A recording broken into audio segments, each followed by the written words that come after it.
Good afternoon to all OFW here in the Gulf country.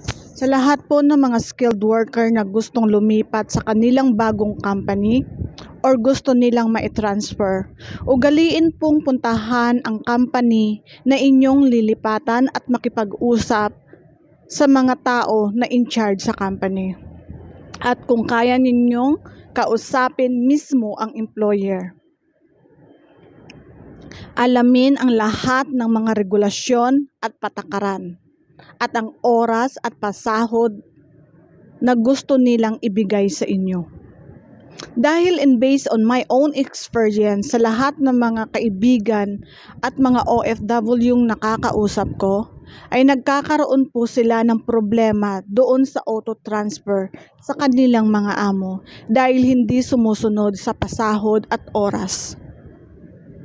Mahirap kung nag-agree na tayo dahil it will be take time again or 2 years again to finish our contract at magsasakripisyo tayo sa maling desisyon na ginawa natin. Alam ko po, bawat OFW ay nakakaranas tayo ng hindi magandang sitwasyon. As our life, merong up and downs. So, kailangan po nating pag-isipan ng mabuti ang bawat sitwasyon at desisyon na ating gagawin.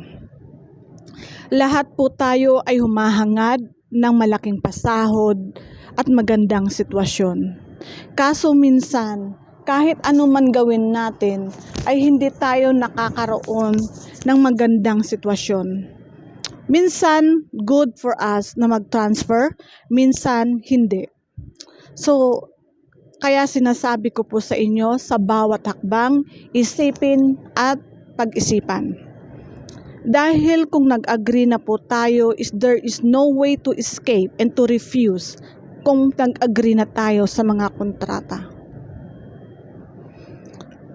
Kaya sa lahat po, kung kaya nyo pong tiisin at okay naman ang inyong company or for example, nagsarado, at nakiusap sila sa inyo, nabibigyan sila ng panahon upang maisettle ang mga problema, ay pagbigyan po ninyo.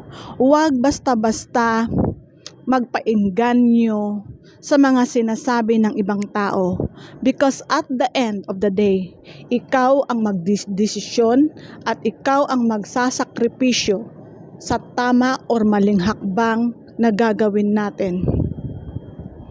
So, be wise to think. Yun lamang po.